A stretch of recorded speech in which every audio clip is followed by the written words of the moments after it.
동안 기도 드리심으로 하나님께 예배드립니다. 하나님은 영이시니 예배하는 자가 신령과 진정으로 예배할지니라.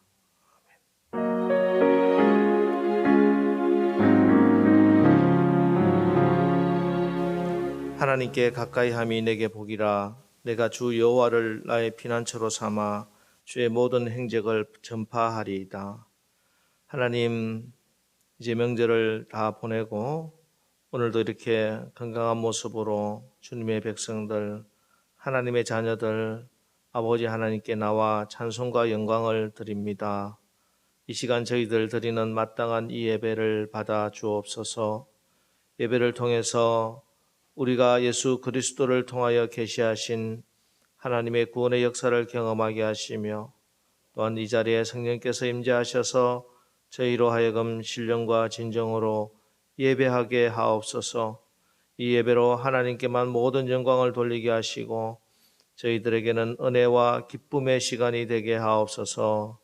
예수님의 이름으로 기원하옵나이다. 아멘. 사도신경으로 우리의 신앙을 고백하겠습니다. 전능하사 천지를 만드신 하나님 아버지를 내가 믿사오며 그 외아들 우리 주 예수 그리스도를 믿사오니 이는 성령으로 잉태하사 동정녀 마리아에게 나시고 본디오 빌라도에게 고난을 받으사 십자가에 못 박혀 죽으시고 장사한 지 사흘 만에 죽은 자 가운데서 다시 살아나시며 하늘에 오르사 전능하신 하나님 우편에 앉아 계시다가 저리로서 산자와 죽은 자를 심판하러 오시리라.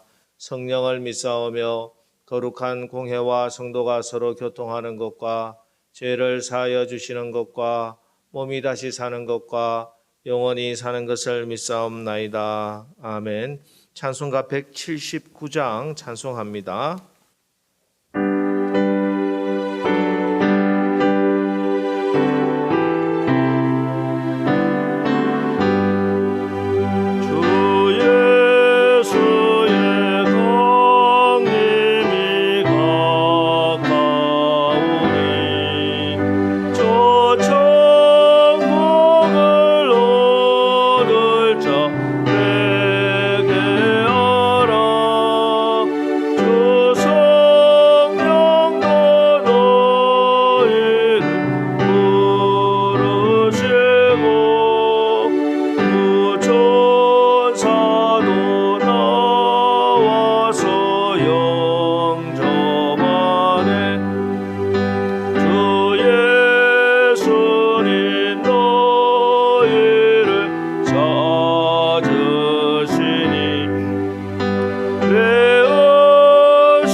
남궁영희 권사님 예배를 위해서 기도하시겠습니다.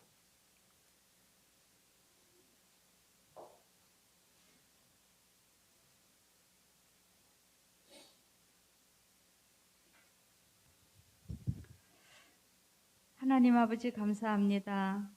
우리에게 선물해 주신 1년 중 3분기를 지나기까지 인도하여 주시고 마지막 남은 분기를 시작하게 하심을 감사드립니다.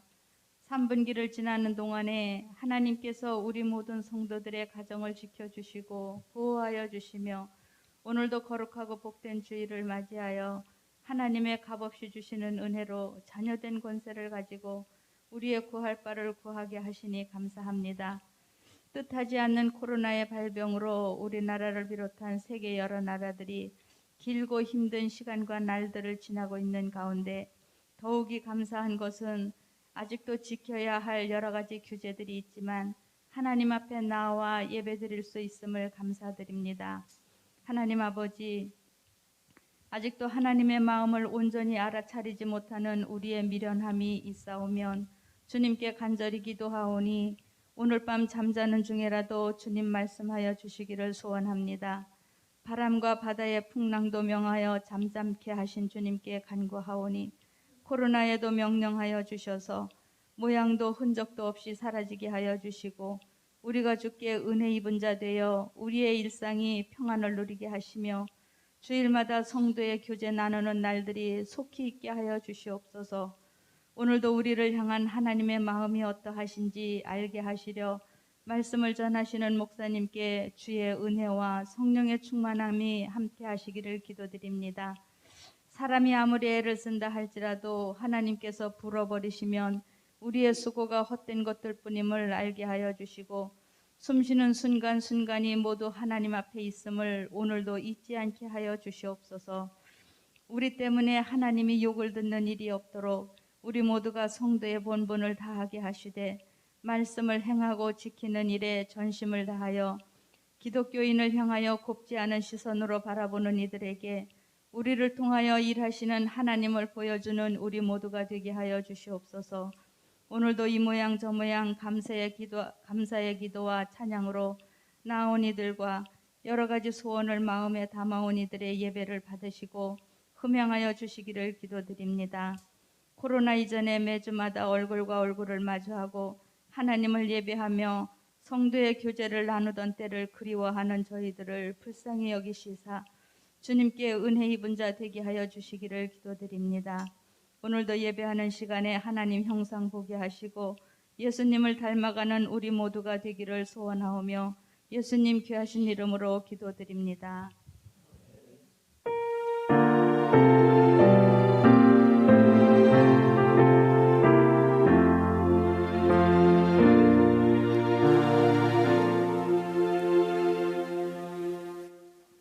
오늘 하나님 말씀은 마태복음 25장 말씀 보겠습니다. 마태복음 25장 1절로 13절 말씀입니다. 마태복음 25장 1절부터 13절에 있는 말씀 한 절씩 교독하겠습니다.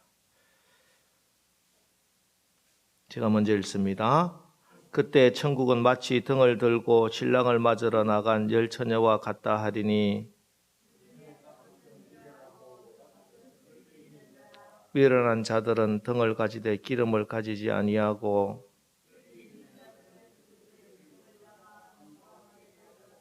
신랑이 드디움으로 다 졸며 잘세.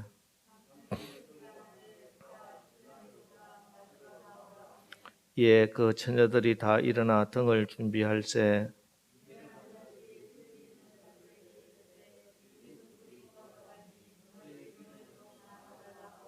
설기에 있는 자들이 대답하여 이르되 우리와 너희가 쓰기에 다 부족할까 하노니 차라리 파는 자들에게 가서 너희 쓸 것을 사라 하니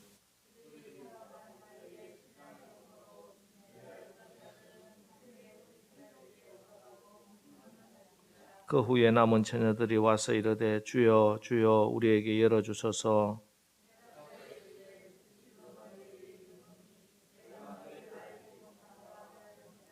그런즉 깨어 있으라 너희는 그날과 그때를 알지 못하느니라. 아멘. 자, 이 시간 찬양 시간입니다. 오늘은 바이올린 비올라 연주 영상으로 찬양을 올려드리겠습니다. 마라나타 연주로 하나님께 찬양을 올려드립니다.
자, 우리 주일 예배 시간에 사도신경 고백으로 우리가 믿는 믿음에 대해서 확인을 하고 있습니다.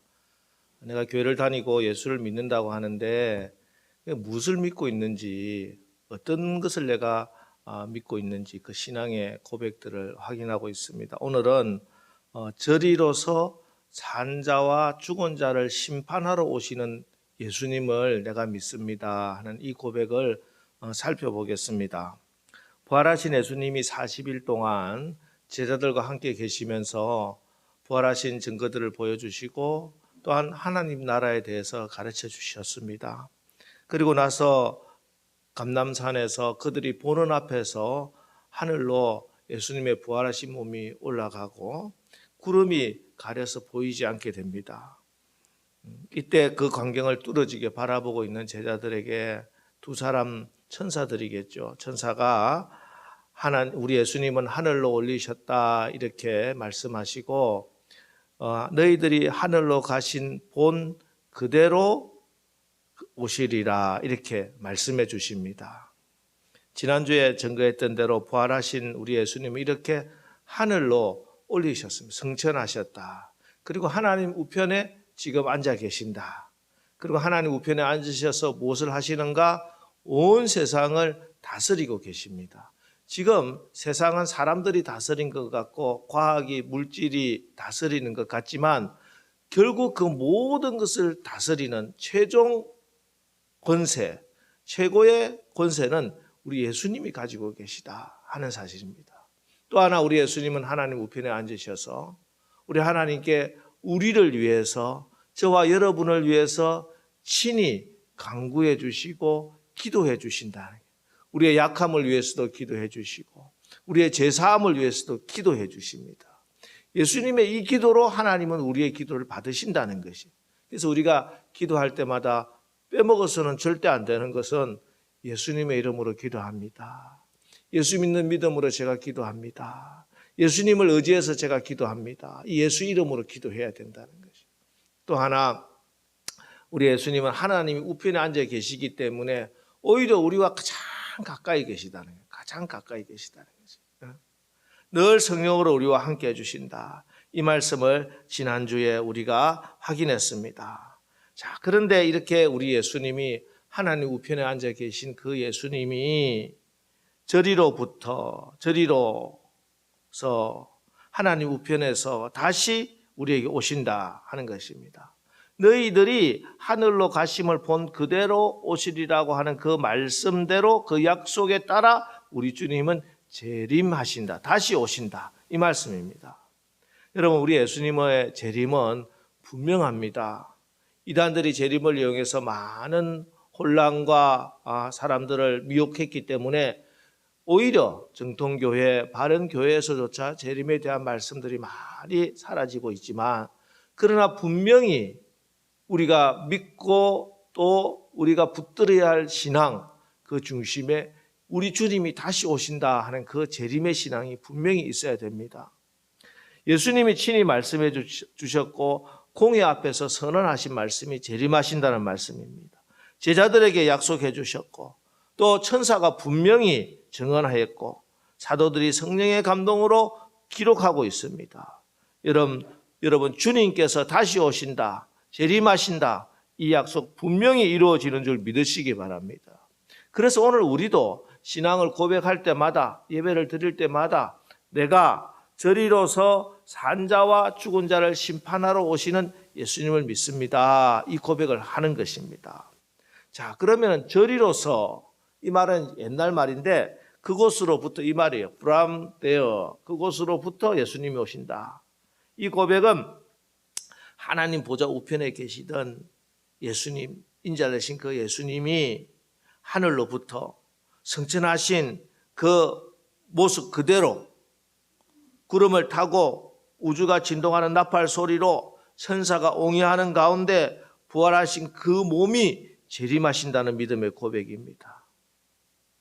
예수님의 첫 번째 오심 초림은 근본 하나님의 본체시나 하나님과 동등됨을 여기지 아니하시고 오히려 자기를 비워 종의 형체 사람의 몸을 입고 마리아의 몸을 통해서 구유해서 은밀히 그렇게 아기로 오셨습니다. 그러나 우리 예수님의 재림은, 이제 곧 오실 예수님은 그 모습이 정반대입니다.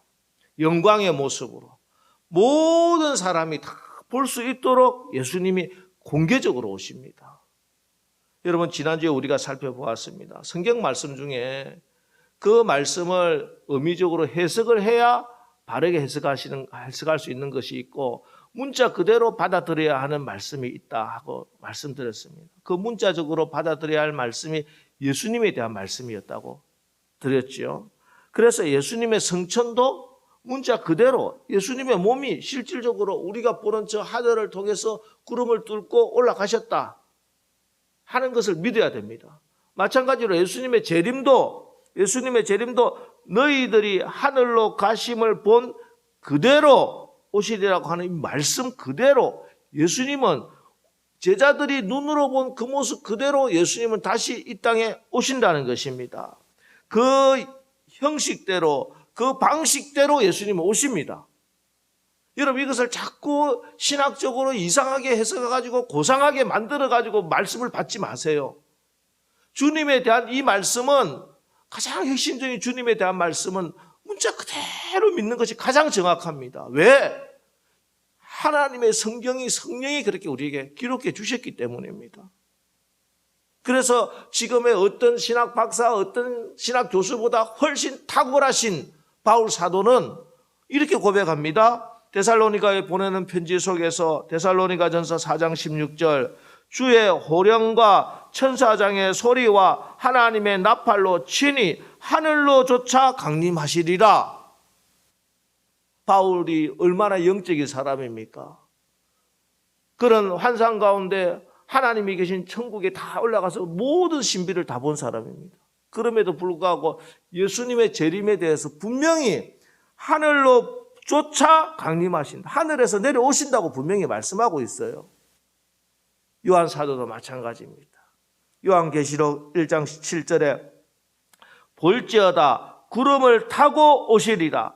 각인의 눈이 그를 보겠고 그를 찌른 자들도 볼터이요 땅에 있는 모든 족속이 그를 인하여 애곡하리니 그러하리라. 아멘. 이렇게 말씀하고 계세요.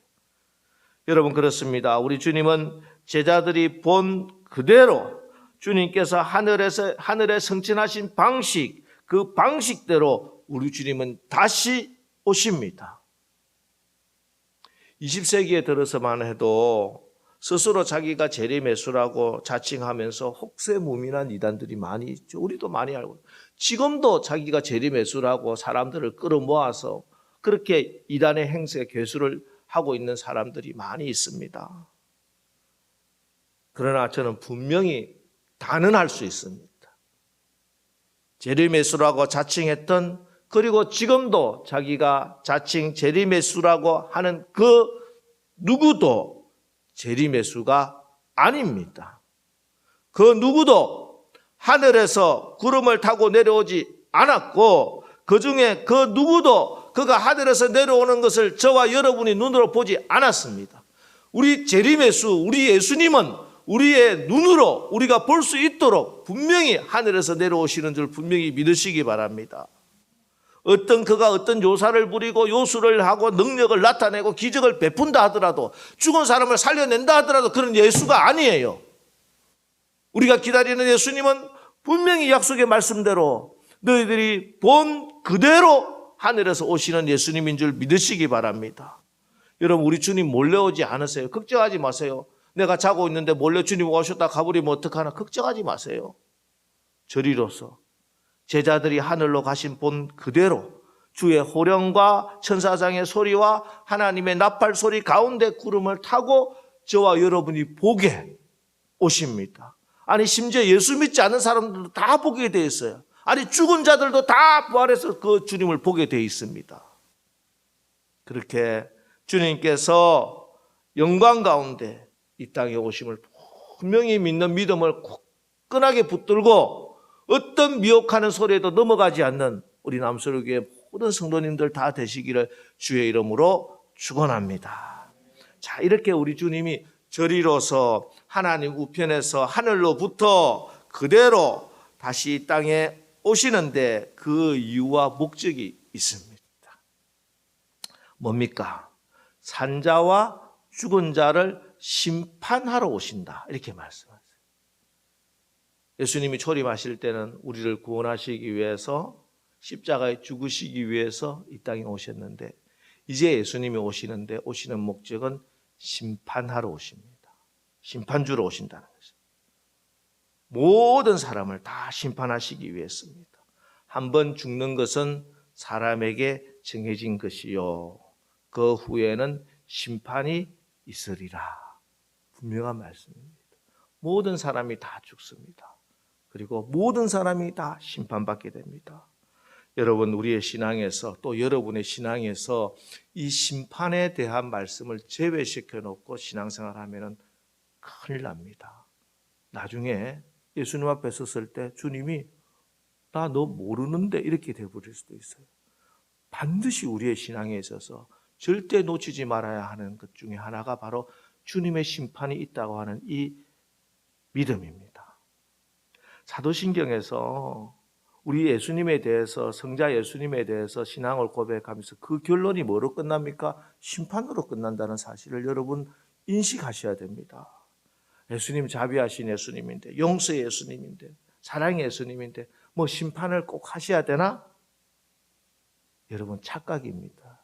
우리 예수님은 우리가 이제 만나야 될, 우리에게 임하시는 예수님 왕으로 오시고 심판주로 오십니다. 그때는 여러분 기회가 없습니다.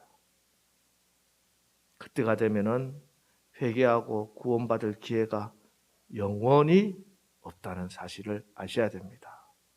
우리 주님이 심판하러 오시면 그때는 주여 주여 우리에게 열어주셔서 아무리 탄원하고 애원하고 회개하고 통곡하고 가슴을 찢고 무슨 짓을 해도 그때는 내가 너희를 알지 못하노라, 한번 닫힌 문은 열리지 않습니다. 그래서 아직 기회가 있을 때 심판의 자리에 앉아있는 모든 분들 회개하고 돌아와야 됩니다. 아직 기회가 있을 때, 주님 오시기 전에, 주님이 심판하시기 전에 주님의 자리로, 양의 자리로 돌아와야 됩니다. 아직 기회가 있을 때 한 영혼이라도 복음을 전해야 됩니다.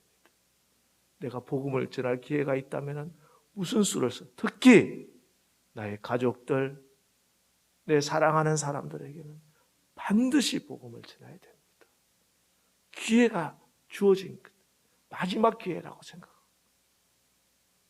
마지막 돌아가시는 그 순간에라도 예수님 영접시켜야 됩니다. 그러면 그는 하나님 나라 백성 되는 거예요. 여러분, 세상 돌아가는 꼴을 보면은 죄인들이 더 잘 살고 악한 사람들, 거짓말 잘하는 사람들이 뻔뻔스럽게 그렇게 살아가는 모습을 우리가 봅니다. 착하고 순진하고 정직하게 사는 사람들 날마다 손해보는 것 같습니다. 그러나 우리가 분명히 알아야 할 것이 있습니다. 그것은 잠깐이라는 것이 영원하지 않습니다. 반드시 하나님의 심판이 있습니다. 이 심판 때가 되면은 우리가 하나님 나라를 위하여 주님의 몸된 교회를 위하여 오해를 받고 억울한 고생을 하고 눈물을 흘린 것, 핍박을 받은 모든 것, 그날이 오면은 우리 주님이 그 모든 눈물을 친히 닦아주시고 능력을 벗겨주시고 세마포 옷을 입혀주시고 영광의 면류관을 씌워주시고 우리를 위로해 주십니다. 그날이 오면은 지금까지 세상의 권력과 힘을 가지고 온갖 불의를 저지르면서도 떵떵 큰소리치고 기준을 막 바꿔가면서 잘난 척하며 그렇게 사는 사람들, 완전 범죄에 가깝도록 잘 넘어간 모든 사람들, 모든 것이 드러날 것이고 반드시 심판받게 되는 것입니다. 그래서 로마서 13장 12절로 14절에서는 밤이 깊고 낮이 가까웠으니 그러므로 우리가 어둠의 일을 벗고 빛의 갑옷을 입자. 낮에와 같이 단정히 행하고 방탕하거나 술 취하지 말며 음란하거나 호색하지 말며 다투거나 시기하지 말고 오직 주 예수 그리스도로 옷 입고 정욕을 위하여 육신의 일을 도모하지 말라 하고 말씀하고 있습니다. 아직 어둡습니다. 점점 어두워집니다. 그러나 밤이 깊어서 낮이 가까운 거예요. 이 어둠 속에 있어서 어둠 속에 살면서 우리는 반드시 빛이 온다고 하는 사실을 의식하고 빛 안에 사는 모습으로 단정히 살아야 합니다. 어둠이라고 보이지 않는다고 마음대로 살면 안 돼요. 우리는 빛의 자녀입니다. 빛의 갑옷을 입고 단정하게 행해야 됩니다. 주님 앞에 바로 서야 됩니다. 빛이 온 뒤에 단정히 하려고 하면은 그때는 이미 늦었다. 주님 말씀하고 있습니다. 어둠 중에서 어둠이기 때문에 우리는 단정히 행해야 됩니다. 여러분 정말 어두운 세상입니다. 이럴 때일수록 산자와 죽은 자를 심판하러 오실 우리 예수님을 믿는 믿음에 굳건히 있어서 빛의 자녀답게 빛의 갑옷을 입고 그리스도를 옷 입고 여러분 단정하게 여러분의 신앙생활 하시기를 주님의 이름으로 축원합니다. 이렇게 우리 주님이 오시면은 심판을 하시는데 주님이 오셔서 누구를 심판하십니까? 산자와 죽은 자를 심판하신다. 이렇게 말씀합니다. 이 산자와 죽은 자를 심판하신다는 의미는 두 가지로 해석할 수 있습니다. 첫 번째로 예수님 오실 때 살아있는 사람이 있겠죠. 산 사람들. 그 산 사람들 또 이미 죽은 사람도 있을 겁니다. 우리가 예수님 살아서 만날 수도 있고 우리가 죽은 후에 다시 예수님 만날 수도 있어요. 산자와 죽은 자. 이것은 이 땅에 주님 오셨을 때 살아있는 모든 사람은 다 심판받습니다. 그리고 죽어있던 사람들, 그런 사람들도 심판을 받게 되는 것이. 여러분 사람이 죽는다고 다 끝나는 게 아니에요. 예수님이 재림하시면 죽은 사람이나 산 사람이나 다 동일하게 부활시켜서 예수님이 심판하시는 것입니다. 그래서 죽어있는 사람이나 산 사람이나 다 동일하다. 이 말은 무슨 말이냐 하면은 이 세상 모든 사람들 한 사람도 예외 없이 누구나 모두 다 예수님의 이 심판을 받게 된다는 말씀이에요. 이것이 산자와 죽은 자를 심판하러 오신다 하는 그 말씀입니다. 또 이 말씀은 산자와 죽은 자라고 하는 이런 말씀은 그 안에 영생이 있는 자와 없는 자 이렇게 해석을 할 수도 있습니다. 살아있는 사람과 죽은 사람이 있다는 것이에요. 그 육신이 살아있나 육신이 죽었냐 하는 것으로도 해석이 가능하고 그 안에 그 몸속에 그 마음속에 영생이 있는 사람, 살아있는 사람과 영생이 없는 몸은 살아있으나 육신은 살아있으나 그 영혼이 죽어있는 사람, 이 모든 사람이 심판을 받는다는 것이에요. 그 마음에 생명이신 예수님이 있느냐 없느냐가 심판의 유일한 기준입니다. 다른 기준은 없어요. 산자와 죽은 자를 심판하시는 거예요. 다른 것으로 심판하는 게 아닙니다. 살아있는 사람, 죽은 사람, 그 안에 예수 있는 사람, 예수 없는 사람, 무엇이 생명입니까? 내가 곧 길이요 진리요 생명이니 예수님이 생명이세요. 예수 있는 사람은 살아있는 사람이고 영생이 있는 사람이고 생명이 있는 사람이고 예수 없는 사람은 죽은 사람이요 영생이 없는 사람이요.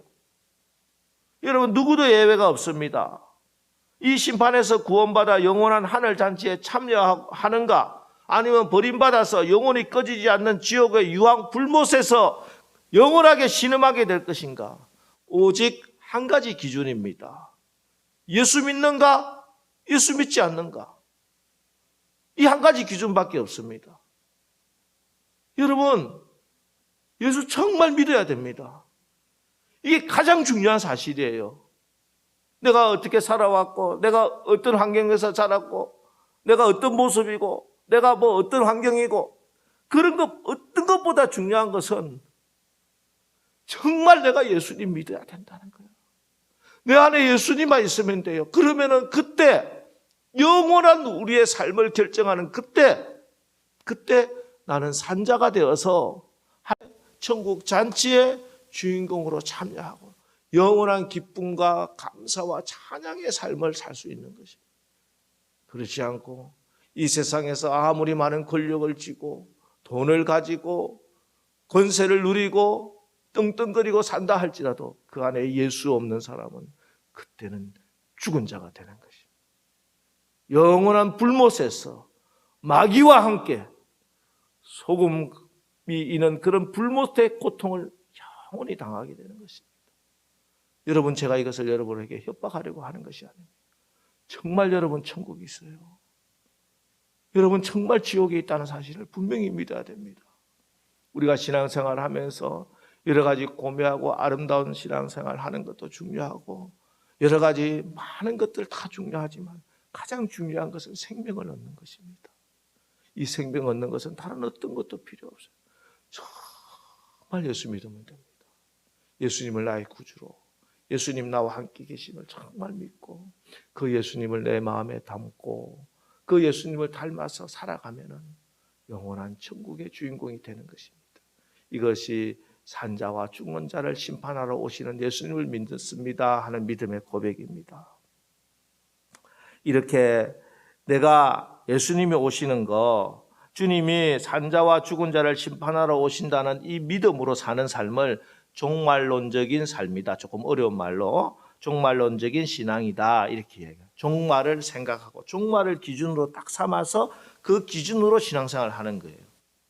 이 종말론적인 신앙이다 뭐 이렇게 이야기하면은 뭐 종말 보고 뭐 어떤 많은 거 해가지고 다 뭐 몇 월 며칠 날 예수님 오시고 뭐 재림 날짜 개서 그건 전혀 종말론적인 삶하고 종말론적인 신앙하고 아무 관계도 없어요. 전혀 관계 없어요. 종말론적인 신앙이다 하는 것은 예수님이 분명히 다시 오신다는 것을 믿고 깨어서 그 예수님 맞을 준비를 하면서 살아가는 신앙, 그 삶을 종말론적인 삶이다, 종말론적인 신앙이다 이렇게 말씀합니다. 예수님이 오시면은 그날이 있고 그날이 오면은 반드시 우리 하나님께서 모든 것을 바로잡을 것을 분명히 믿고 지금 당장은 어렵고 힘들어도 그래도 그날이 이제 곧 올 것을 믿는 믿음으로 넘어지지 않고 포기하지 않고 굴복하지 않고 견디고 버티고 이겨내는 것, 그렇게 신앙생활 하는 것, 그전 같으면 10번이라도 포기했어야 될 그런 문제라 할지라도 그런 상황 가운데서라도 포기하지 않고 우리 예수님 오실 거니까, 하나님 오실 거니까, 예수님이 심판해 주실 거니까 그 믿음 가지고 정신을 차리고 힘을 내고 용기를 내서 이겨내는 것, 이것이 종말론적인 삶이에요. 이게 종말론적인 신앙이에요. 여러분, 오늘 본문이 우리에게 말씀하는 바가 뭡니까? 이 종말론적인 삶을 살아라. 종말론적인 신앙을 살아라. 그게 무슨 말씀으로 비유적으로 말씀하냐면 기름 준비해라, 이 말씀. 기름 준비해라. 여러분, 오늘 말씀에서 신랑을 맞이하게 되는 신부의 조건은 얼굴이 예쁜 것도 아니고 학벌이 좋아야 되는 것도 아니고 몸매가 S라인이 되어야 하는 것도 아닙니다. 오직 등불을 준비하고 기름을 준비해야 됩니다. 등불도 준비해야 돼요. 등불 없으면 기름을 담을 수도 없고 불을 피울 수도 없어요. 그리고 기름을 준비해야 됩니다. 그래서 오늘 이 말씀은 예수 믿지 않는 자와 믿는 자를 구분하는 말씀이에요. 오히려 예수를 믿는 사람, 교회를 다니는 사람, 이 사람들, 예수를 믿는다고 하는 사람, 그 안에 기름이 있느냐 없느냐를 따지고 계시다는 거예요. 슬기로운 5사람, 미련한 5처녀 다 같이 등잔을 준비했습니다. 그리고 아마 성경에는 기록하지 않았지만 신부의 드레스도 입었을 것이고 화장도 했을 것이고 머리 단장도 곱게 했을 겁니다. 한마디로 말해서 눈에 보이는 것은 다 준비를 했다는 거죠. 그런데 보이지 않는 것, 등불을 밝힘으로 소모되는 기름, 계속 채워야 하는 기름이 떨어지는 줄도 모르고 있어요. 처음에는 있었겠지. 그런데 기름은 점점 소비되는 것인데 그게 사라지고 없어진 것을 모르고 있었다는 것입니다. 미련한 자들은 기름이 없었고 떨어졌고 슬기로운 자는 기름이 충분했다. 이것이 그들이 신랑을 맞이하는 분기점이 되었습니다. 오늘 본문을 보면 슬기로운 5처녀, 미련한 5처녀 다 졸고 있었다 이렇게 말씀하고 있어요. 그렇습니다, 여러분. 그들은 다 졸고 자고 있었다 분명히 기록하고 있어요. 그래서 깨어 있으라 이 말은 무슨 말이냐? 교회학교 찬양 중에 제가 설교를 준비하면서 이제 말씀을 묵상하면서 제가 떠오른 찬양이 있어요. 제가 주일학교 때, 우리 주일학교 때는 많이 불렀는데 요즘 주일학교 찬양이 너무 복음적이지 않은 것 같아요. 오히려 우리가 다닐 때 주일학교 나 때는 이래서 또 고리타분하게 느낄지 모르지만 사실은 저희들 교회학교 다닐 때 그때 찬양이 정말 복음적이었습니다. 재림에 대한, 십자가에 대한, 지옥 천국에 대한 찬양이 얼마나 많은지요. 그리고 그게 어떤 요즘 대단한 신학자의 해석보다 훨씬 더 다른 해석이 많았어요. 그때 찬양 중에 이런 게 있어요. 두 사람이 함께 맷돌 갈다가, 두 사람이 함께 잠을 자다가 한 사람만 가고 한 사람만 남겼네. 예수님 맞을 준비됐나. 여러분 기억나시는 분도 있을 거예요.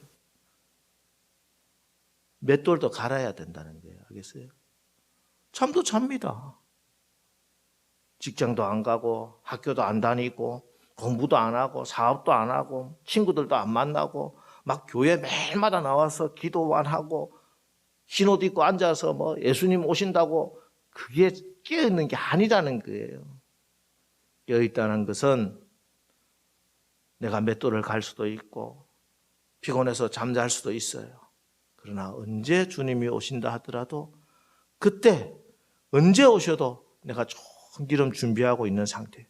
회사 가서 돈 벌고 있는데 결제 받고 있는데 주님 오시면 아멘 주 예수여 오시옵소서. 집에서 설거지하고 있는데 주님 오셨어. 아멘 주 예수여 오시옵소서. 이렇게 되는 것이 바로 기름을 준비하고 있는 것이고 깨어있는 것입니다. 여러분 기름이 무엇입니까? 여러 가지로 해석할 수 있습니다. 가장 정통적으로 또 가장 올바른 해석 중에 하나가 성령 충만함이죠. 늘 성령으로 충만하고 예수님의 인도함을 받아야 되는 거. 그게 맞습니다.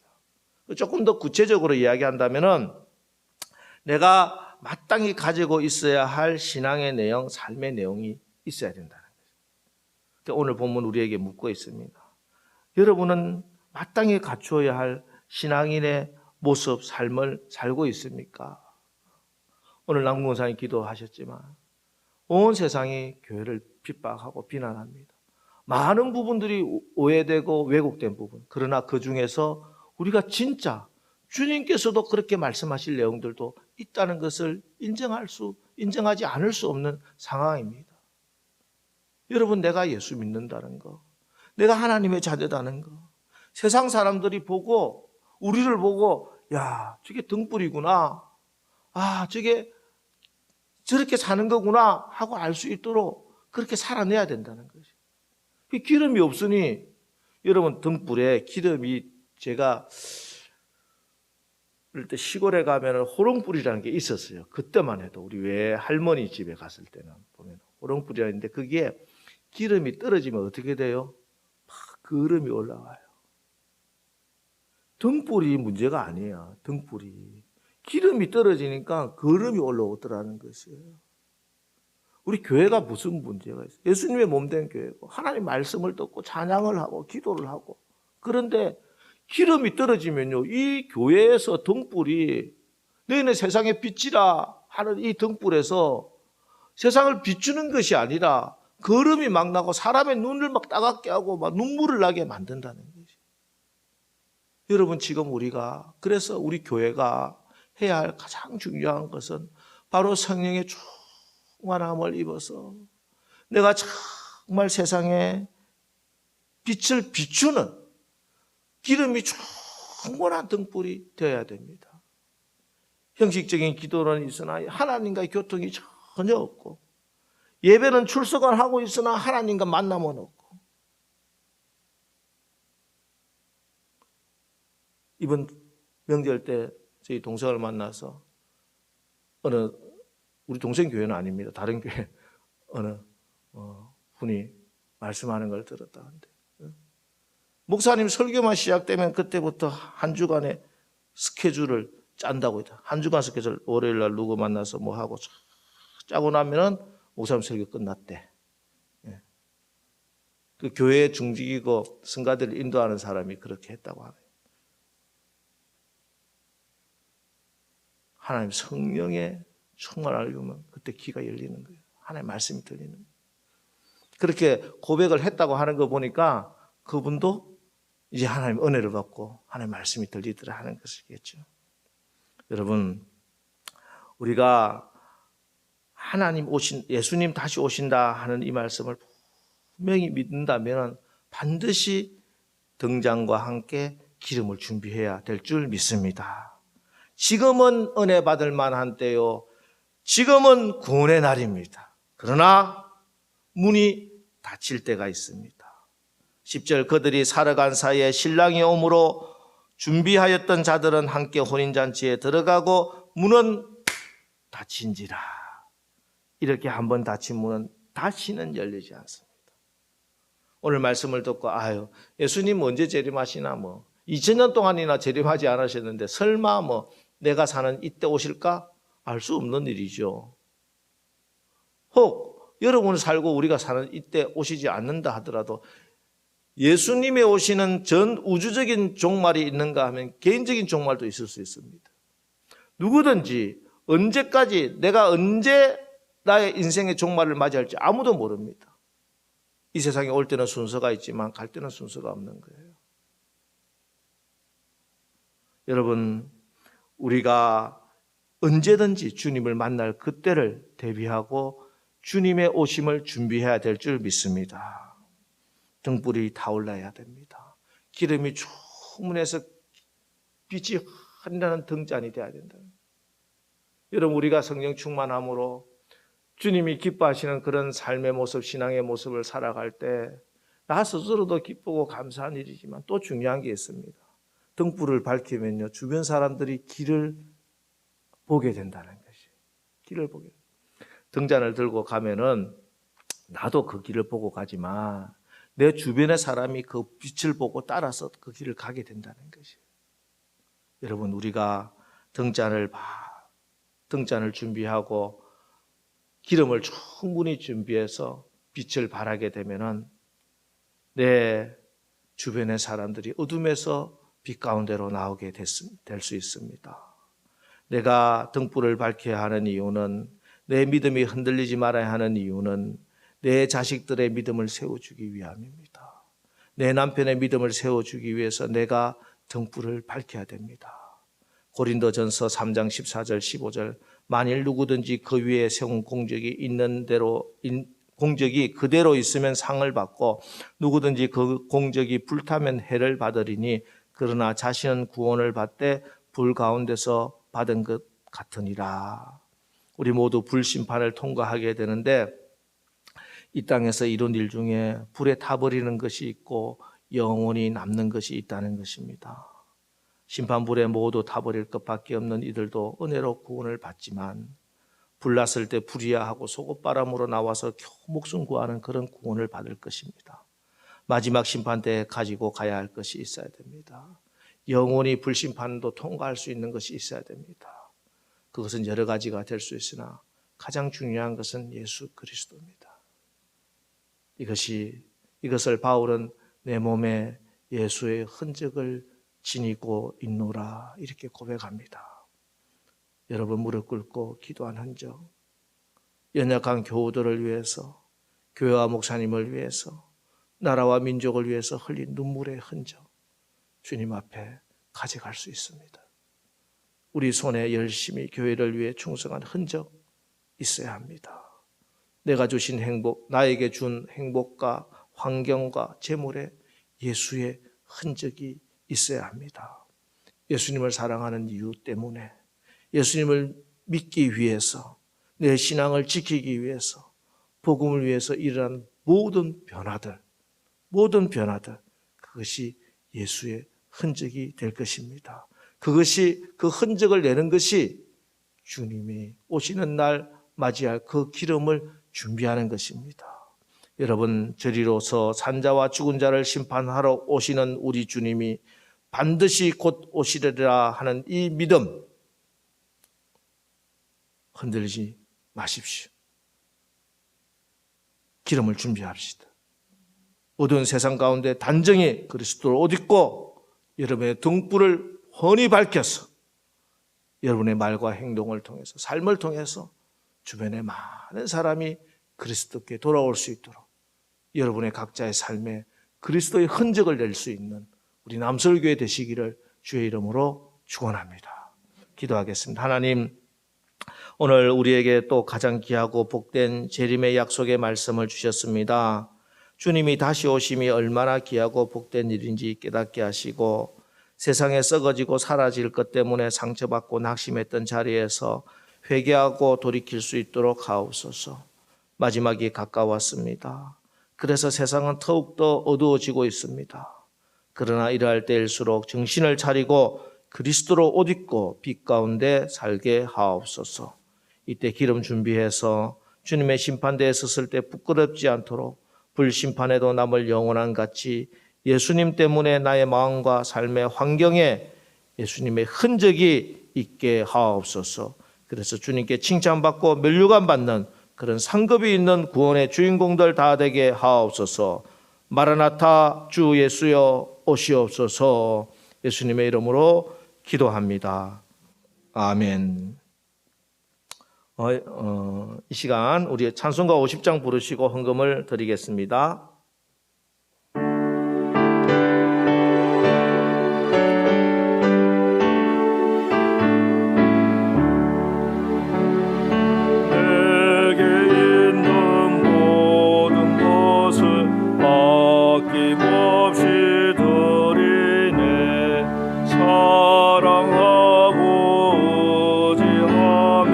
주만 따라 살리라.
위해서 기도합니다. 하나님, 오늘도 저희들이 주님의 말씀을 받았습니다. 이제 다시 오실 예수님을 우리가 기억하며 주님 만나는 그날에 부끄럽지 않도록 우리의 모든 삶에 하나님의 예수님의 그 흔적이 남아있도록 하옵소서. 오늘 예배드리며 이렇게 주님께 예물들도 올려드립니다. 이 모든 물질 위에 하나님께서 축복하여 주셔서 이 물질이 단순한 물질이 아니라 우리의 몸과 마음과 기도와 우리의 신앙의 고백이 되게 하옵소서. 그래서 이 헌금이 쓰일 때마다 주님의 은혜와 축복이 넘치게 하여 주시옵소서. 사랑하는 성도들의 가정과 기업을 주님의 보혈로 덮습니다. 하나님, 전염병이 횡행하는 이때일수록 주께서 우리의 성도들의 모든 환경과 그의 몸을 지켜주시고 아버지 사고당하지 않도록 하여 주시고 악한 사람들 만나지 않도록 하여 주시고 간사한 유혹에 빠지지 않도록 하여 주시고 영적으로 육적으로 유익된 사람 만나게 하옵소서.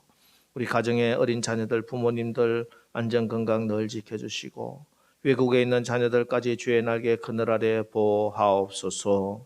성도의 사업장마다 복의 복을 다하여 주시고 우리 교회 사역의 지경을 넓혀주시고 항상 주의 도우심의 손길이 임하여 환난을 벗어나 근심이 없게 하옵소서. 영혼이 잘된 같이 범사가 잘되고 강건하게 하옵소서. 예수님의 이름으로 축복하며 기도합니다. 아멘.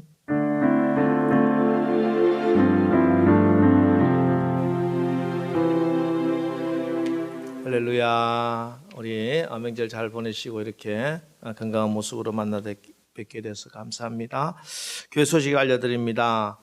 당분간 우리 주일 예배는 1부, 2부 예배로 나눠드리겠습니다. 아마 제가 기도하는 가운데 아마 이렇게 계속 정착이 되지 않을까. 그래서 이제 안에 내용들을 조금 더 이렇게 보완해서 이제 앞으로 1부, 2부 예배 더 드릴 수 있으면 3부 예배까지 이렇게 예배를 드렸으면 좋겠습니다 하고 기도하고 있습니다. 어쨌든 지금 당분간은 1부 예배로 2부 예배로 이렇게 드립니다. 지금 모이기가 참 어려운 시간들을 지내고 있지요. 기도 생활 오히려 이런 시간들을 통해서 개인적인 영성 생활 하기에는 더 좋은 기회가 될 수도 있겠습니다. 우리 기도 생활 지금 성경 통독하고 있는데 성경 통독 이거 다 열심히 하셔서 이 시간에 예수님과의 만남을 더 깊이 갖는 우리 남설교회 되시기를 바랍니다.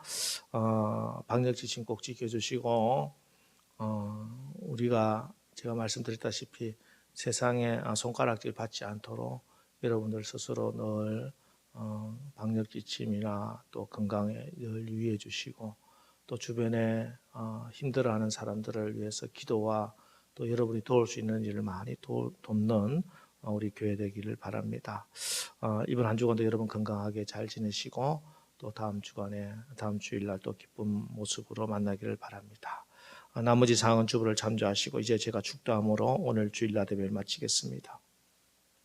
이제는 우리를 죄에서 구원하시기 위하여 십자가에 죽으시고 사망 권세 이기시고 부활하셔서 하늘나라 하나님 보좌 우편에 앉아 계시다가 저리로서 산자와 죽은 자를 심판하러 오실 우리 주 예수 그리스도의 은혜와 당신의 독생자 예수님을 이 땅에 보내주시고 죽이시면서까지 우리를 살리시는 그 하나님의 크신 사랑하심과 지금도 우리와 함께 하시고 내주하시고 인도하시는 성령 하나님의 교통 역사 하심이 이제 저리로서 산자와 죽은 자를 심판하러 오시는 예수님을 굳게 믿는 믿음으로 우리의 삶에 기름 준비하고 예수 헌정되며 살기로 결단하는 사랑하는 우리 남설교회 모든 성도님들과 그들의 가정과 자녀들, 직장과 사업장, 모든 삶, 우리나라와 우리 선교사님들을 위해 이제로부터 영원까지 함께 하옵시기를 간절히 축원하옵나이다.